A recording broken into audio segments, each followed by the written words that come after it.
Est-ce que le Real a enfin trouvé son système de jeu? Après une victoire cette semaine à l'Etihad, c'est une nouvelle victoire pour les Merengues contre l'Atlético de Madrid. Elias et Zephyr, vous avez suivi ce match avec énormément d'attention. Elias, qu'en as-tu pensé? Une belle victoire quand même madrilène qui se replace un peu dans la course au titre avec le Barça. Oui, oui, une victoire essentielle et primordiale hein, dans ce derby de Madrid. C'était très très chaud, le match était ultra tendu jusqu'à la fin. Il y avait énormément de suspense. Le Real Madrid aurait clairement pu se faire remonter à 3 buts partout. Julian Alvarez trouve le poteau à 10 minutes de la fin. Mais un match qui est très important dans la saison de jeu réel et peut-être qui va compter. Voilà, si le Barça fait un faux pas, on rappelle qu'il y a une confrontation à venir entre les deux équipes d'ici quelques semaines. Donc, ça va être quelque chose d'intéressant à suivre. Et tu l'as dit, le Real voilà, qui a trouvé pour moi un système de jeu qui fonctionne plutôt bien avec un Güler en faux neuf, Vini sur son côté qui redevient beaucoup plus percutant, beaucoup plus impactant. Il a encore marqué le but de la victoire ce soir, là, tout à l'heure. Donc moi, j'aime beaucoup cette équipe du Real qui tourne vraiment bien. Je les trouve beaucoup plus agressifs, beaucoup plus concernés, même dans le contre-pressing. J'ai trouvé ça quand même très bon. Je trouve qu'ils ont acculé l'Atlético Madrid, qui certes n'est pas l'équipe la plus joueuse et celle qui va le plus relancer de derrière. Mais dès qu'ils essayaient de le faire, ils étaient obligés de balancer parce que le contre-pressing du Real était très efficace et immédiat à la perte du ballon.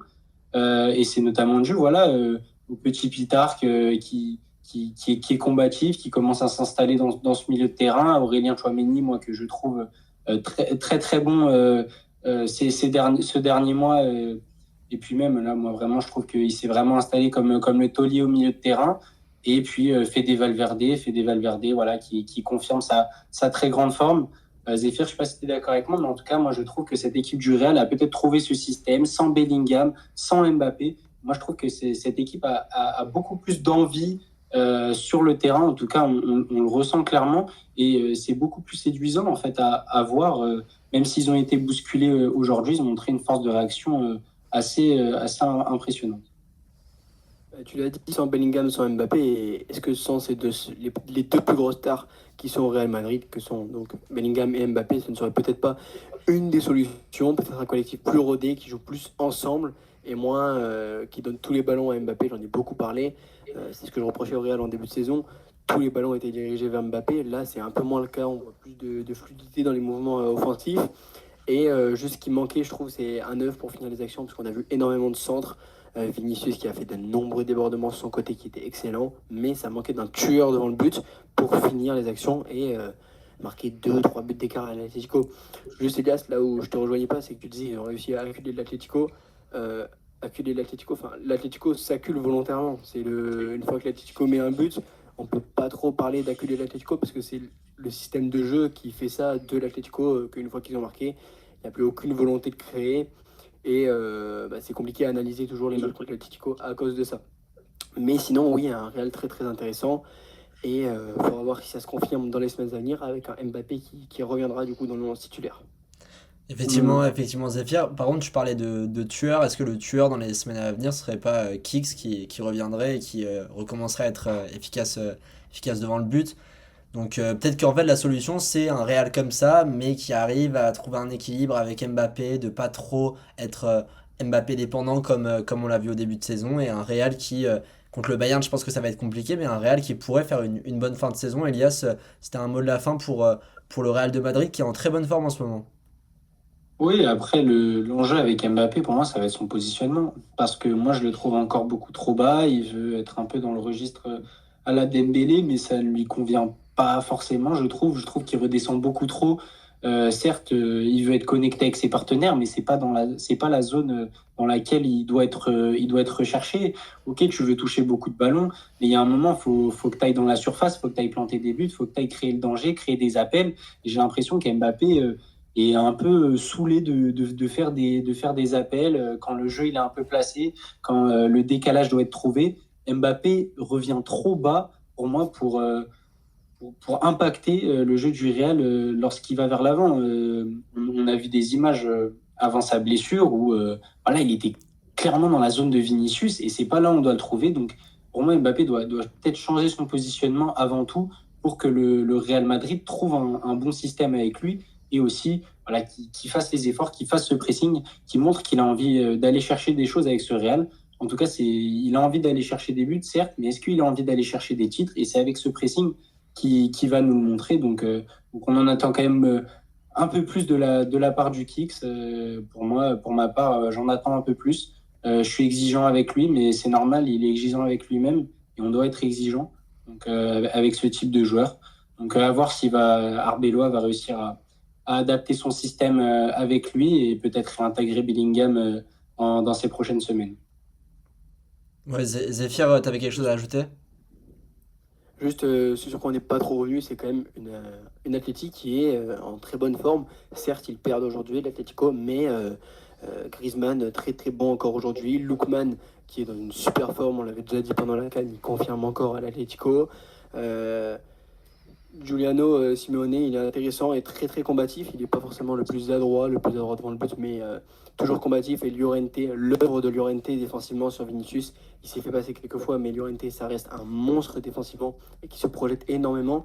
Je pense que l'Atlético pourrait, surtout avec Alvarez qui est dans une forme exceptionnelle, l'Atlético pourrait gêner énormément le Barça et moi je verrais même l'Atlético passer dans le quart de finale de Ligue des Champions qui les opposera en avril.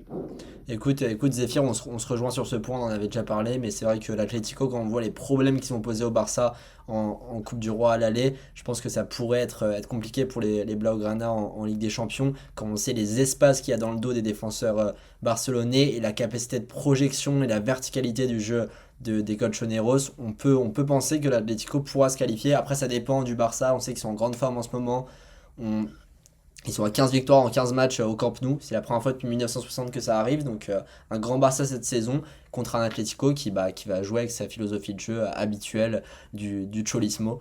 Donc passons un peu ce sujet Liga. Ce dont on voulait revenir aujourd'hui, c'est quand même Tadej Pogacar. Tadej Pogacar grandiose. Tadej Pogacar qui a désormais plus qu'un monument à aller chercher pour les avoir tous et rejoindre un cercle très fermé des cyclistes qui ont remporté les 5 monuments. Tadej Pogacar qui, avec cette course de Milan-San Remo au scénario complètement dingue, s'impose comme peut-être la plus grande légende du cyclisme. C'est peut-être pas avec cette performance qu'il s'est imposé, mais là pour moi, c'est dur de comparer avec Eddy Merckx quand on voit que les époques sont complètement différentes, mais Pogacar c'est n'importe quoi.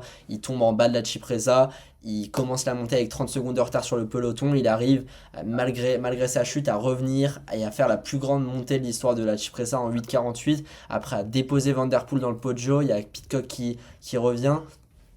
Et il finit Pidcock au sprint, sachant que Pidcock est très très bon au sprint. Zéphyr, qu'en as-tu pensé et qu'est-ce qu'il est grand, Tadej Pogacar? Oui, on a vu un Pogacar qui nous a offert de magnifiques images. On l'a vu dans sa chute, c'était terrible, il y avait un amas de cyclistes. Et il est ressorti de sa chute, il avait le cuissard complètement arraché. Et il est allé quand même. Et il était tout ensanglanté, Arthur. Et c'était juste émouvant à voir. Enfin, une aussi belle domination sur son sport. Enfin, c'est juste grandiose. Et oui, je pense qu'il rentre dans les meilleurs cyclistes de l'histoire. Et il est encore jeune, il peut encore prendre un nombre de Tours de France et il peut compléter son œuvre avec le dernier monument qui lui reste, Arthur. Mais Pogacar, gigantesque.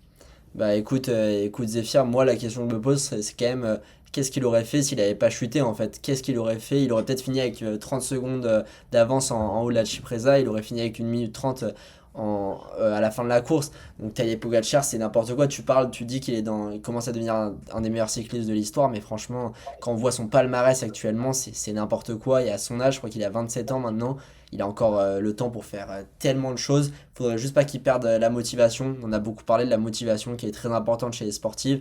Là, il a 4 Tours de France. On sent qu'il a aucune concurrence sur le Tour de France. Jonas Vingegaard qui est quand même très très loin de Pogacar au niveau cycliste. Et là, qu'est-ce qu'il pourrait aller faire? Il pourrait aller prendre son 5e Tour de France cet été, potentiellement aller chercher sa première Vuelta, avoir les 3 grands tours dans son palmarès.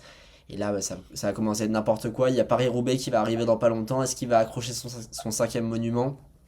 Ce serait complètement dingue pour le Slovène. On va suivre ça avec attention dans la zone sport. Le troisième sujet sur lequel on voulait revenir pour finir un peu ce podcast, c'est l'Union Bordeaux-Bègles qui vient de terrasser le Stade Toulousain. Elias, il y a une énorme course en top 14 pour le top 6 et la qualification pour la phase finale. Et là, l'Union Bordeaux-Bègles qui se devait de gagner contre le Stade Toulousain à domicile et qui les a terrassés, je crois 44 à 13. C'est grandiose de la part des Bordelais, Elias. Bah exactement, grandiose, un match maîtrisé de bout en bout, 44-20, il me semble. Ah, ils ont marqué à la fin, Ouais, ils ont marqué à la toute fin, laissé un peu entre guillemets de l'honneur, même si le match était déjà fait. Et moi, je les ai trouvés très bons, les Bordelais, dans les rucks. Je sais pas ce que tu en as pensé, je pense que tu es d'accord avec moi, mais ils ont égraté énormément de ballons, ils les ont bouffés dans l'intensité. Ces Toulousains. Et je trouve qu'ils ont déroulé leur jeu. Il y a notamment une séquence avant le 5e essai qui est tout simplement énorme où défensivement, on les voit ultra solidaires, totalement en place. Les Toulousains n'arrivent pas du tout à trouver un décalage. Et même quand le décalage est trouvé, derrière, ils se replacent ultra vite sur la ligne et ferment totalement les extérieurs.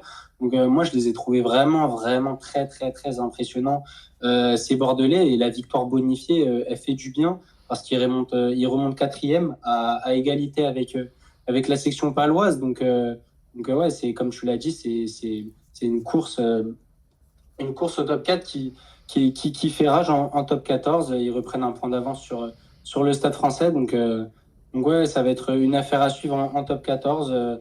Encore un très très bon match et c'est devenu le classique désormais en top 14 et on se régale quand on voit ces deux équipes jouer, même si on rappelle le Stade Toulousain n'était pas au complet avec l'effectif pléthorique qu'on lui connaît. Zéphyr? Oui, et l'Union Bordeaux-Bègles qui n'avait toujours pas gagné contre une équipe du top 6 cette saison, donc c'était une victoire hautement importante pour montrer quand même qu'ils étaient là à la concurrence, parce que c'était ce qui leur faisait défaut cette saison, de gagner contre les gros, donc une victoire très très importante pour eux, et il faudra continuer à suivre cette course au top 6 très très prochainement. Ouais, c'est vrai qu'Elias, tu parlais d'intensité dans les rucks. Je trouvais que les mi-temps étaient très très différents. La première mi-temps, Toulouse dominait, je pense, dans l'intensité. Il y a vraiment énormément d'intensité. Maxime Lucu à la fin à la mi-temps qui disait que les Toulousains imposaient une intensité folle, malgré le fait que les Bordelais menaient à la pause, parce que Peato Movaca a fait une énorme erreur en refusant de mettre la balle en touche au lieu de la mettre en touche. Et après, deuxième mi-temps, c'était Bordeaux a déroulé avec énormément de plaquage offensif, énormément de jeux vers l'avant. On a Mathieu Jalibert qui a été grandiose, Maxime Lucu aussi qui a été grandiose, une belle interception pour Jalibert et une victoire qui fait énormément de bien au moral des Bordelais qui avaient du mal à gagner leur match pendant les 6 nations parce que la plupart de leurs joueurs étaient envoyés au 15 de France. Et là, cette victoire, elle va permettre de remobiliser les troupes pour aller chercher la phase finale et potentiellement le premier titre en top 14 et mettre fin à l'hégémonie du Stade Toulousain. Je pense que c'est la seule équipe qui est capable de battre le Stade Toulousain cette saison. C'est vraiment les deux meilleures équipes du top 14, Bordeaux et le Stade Toulousain, même si on ne le voit pas au classement, dans le jeu, c'est vraiment ce qu'on ressent. Et on suivra ça comme d'habitude dans la zone sport. Elias, est-ce que tu as un petit mot de la fin pour ce podcast? On se retrouve bien évidemment courant de la semaine pour débriefer toute l'actualité sportive.